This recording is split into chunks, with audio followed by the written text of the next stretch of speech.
Olá pessoal, tudo bem? Sejam bem-vindos de volta aqui no canal. O tema do vídeo de hoje foi sugerido por vocês aqui nos comentários e é sobre planejamento de tempo. Então se vocês querem saber como eu me organizo para cumprir todas as minhas tarefas, é só continuar assistindo esse vídeo.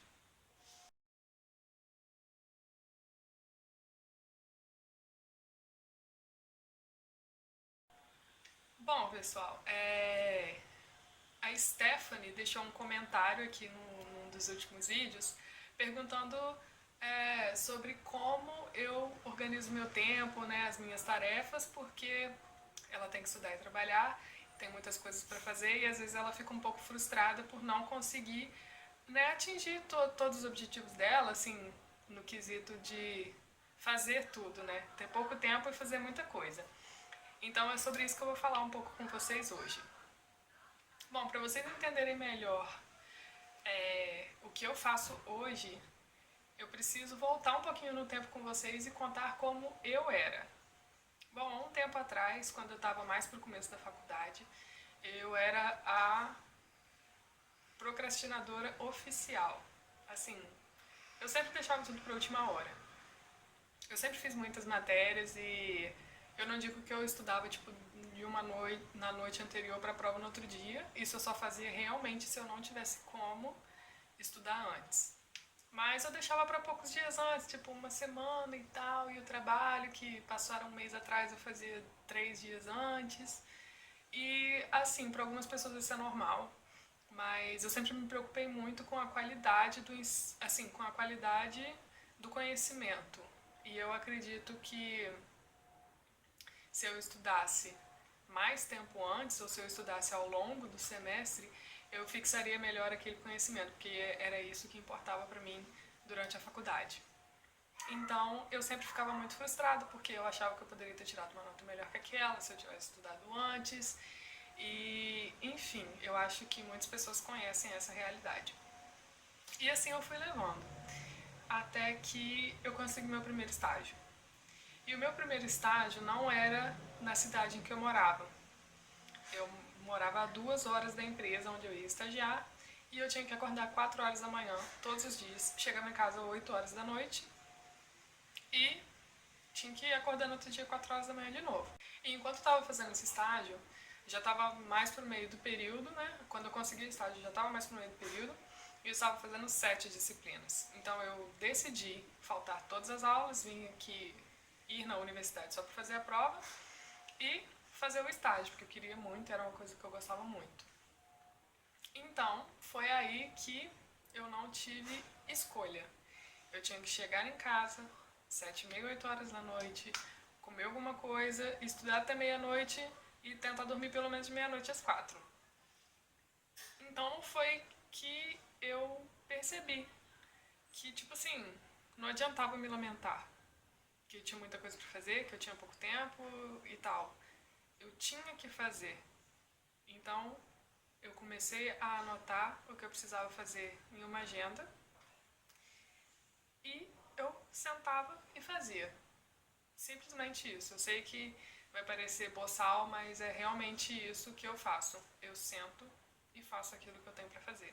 Eu não fico pensando muito, eu não fico me lamentando uma hora, tipo, ai meu Deus, vai ser tão chato e tal. Eu não tinha tempo para me lamentar, porque quanto mais eu me lamentava, menos eu ia poder dormir, e dormir se tornou uma coisa muito importante para mim naquela época. Então eu apenas sentava e fazia.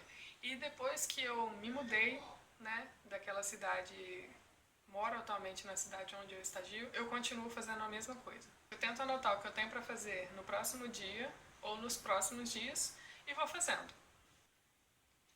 E uma das dicas que eu dou para vocês é teste, que muitas pessoas conseguem, por exemplo, gerenciar tudo pelo celular, por aplicativos, por listas de tarefas no celular, e eu não consigo. Para mim, o que funciona foi a agenda. O que funcionou para mim foi a agenda. Então, eu sugiro que vocês testem, mas que vocês não deixem de se planejar, porque eu acredito que essa é uma das melhores formas de você conseguir fazer tudo. Outra coisa que é importante também ter em mente é quanto tempo você realmente tem e que você seja realista na hora de você for escrever a quantidade de tarefas que você vai fazer naquele tempo. Por exemplo, eu tinha, vamos supor, de 8 à meia-noite. Então não adiantava eu colocar 29 tarefas naquela lista porque eu sei que eu não vou conseguir fazer. Então você tem que ser realista, assim, dar o máximo de si para pensar quanto tempo mais ou menos você vai levar para fazer aquela tarefa e colocar na lista uma quantidade que você vai conseguir fazer pelo menos a maioria. E além disso, você tem sempre que deixar um tempinho ali disponível para interrupções, porque isso acontece, o telefone toca, a campainha toca, ocorre alguma emergência, enfim. Então não adianta você planejar lá 4 tarefas, 4 horas, 1 hora cada uma, como se você não fosse respirar, como se você não fosse parar para comer, para tomar água, para ir no banheiro, ou como se não fosse acontecer nada. Então é bom ter isso em mente também. Como vocês sabem, eu amo ler e eu comecei a ler também um pouco sobre isso, sobre procrastinação, sobre planejamento de tempo, porque eu queria entender o que acontecia comigo e por que eu não conseguia fazer as coisas. E um dos livros que eu li foi esse aqui, da Rita Emmett, Não Deixe para Amanhã o que você pode fazer agora, que é esse aqui. Dicas práticas para organizar seu tempo e se tornar mais produtivo. Tem muita coisa legal nesse livro, ele fala sobre o tipo de procrastinador, por que as pessoas procrastinam e dá várias dicas rápidas. E o primeiro pensamento que me chamou a atenção nesse livro foi o seguinte: o medo de realizar uma tarefa consome mais tempo e energia do que a própria tarefa. E realmente, o medo de você fazer aquilo já consome uma super energia de você, uma energia que poderia estar sendo gasta com você cumprindo aquela tarefa que você tem para fazer. Então foi por isso que eu adotei a lei do senta e faz. Planeja no dia anterior, ou se surgir alguma coisa de emergência ali no meio, senta e faz. Não fica perdendo muito tempo se lamentando, gastando toda a sua energia com o muro das lamentações e não conseguindo nada. E nesses momentos de desespero, o que eu sugiro para vocês é pensar no alívio e no orgulho que você vai sentir de você mesmo quando você vê que você conseguiu cumprir essa lista ou que você conseguiu fazer aquela tarefa que é tão chata ou que você achava que seria tão difícil fazer. Uma outra dica muito legal que tem nesse livro é que você planeje o seu trabalho e trabalhe o seu plano. Não adianta você fazer altos planos e não cumprir. Então, planeje o seu trabalho e trabalhe em cima dos seus planos. Isso não quer dizer que seu plano não possa mudar, mas você tem que ter o bom senso de seguir aquele trabalho que você se propôs a fazer. Um segundo livro que me deu um insight legal sobre isso, não está aqui agora, mas esse livro se chama Start. E nesse livro o autor fala sobre o medo que as pessoas têm de começar a fazer coisas que elas realmente querem fazer ou mesmo que elas têm que fazer. Que em alguns casos a gente tem a obrigação de fazer. E um pensamento que ele deixou nesse livro foi: um pouco é melhor do que nada. E eu adotei isso para minha vida, eu escrevi isso no post-it, coloquei no meu computador e toda vez que eu sento para trabalhar em alguma coisa, eu olho e leio. Um pouco é melhor do que nada. Então, às vezes a gente tem medo só de começar. Nem é a tarefa, nem é tão difícil, nem é tão chato, mas a gente fica com aquela preguiça, aquela coisa de começar. Então, senta e faz pelo menos um pouco. Um pouco é melhor do que nada. Talvez você não consiga terminar aquilo naquela noite, ou naquele dia, naquele momento, mas pelo menos você já vai adiantar. E esse insight me ajudou bastante, assim, porque eu penso, pô, vou fazer pelo menos um pouco aqui antes de dormir e tal. Às vezes acaba que eu termino a tarefa antes do que eu pensava, é mais fácil do que eu pensava. E isso é algo que tem me ajudado bastante. Então, pessoal, essas são as dicas que eu tinha pra vocês. Realmente é muito simples o que eu faço, não tem nada de mirabolante, mas como vocês pediram aqui nos comentários, eu decidi fazer esse vídeo.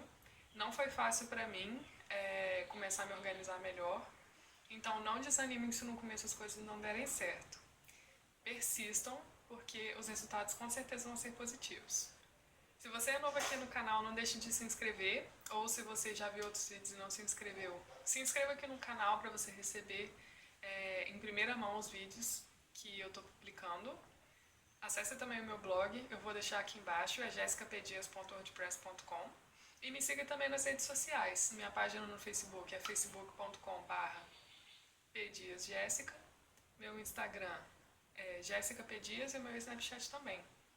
Eu adoraria que vocês me seguissem e pra gente interagir e trocar umas ideias. E se você tem algo a falar sobre esse vídeo, deixa aqui nos comentários. Se você gostou, clique em gostei pra mim. E é isso. Um beijo e até a próxima.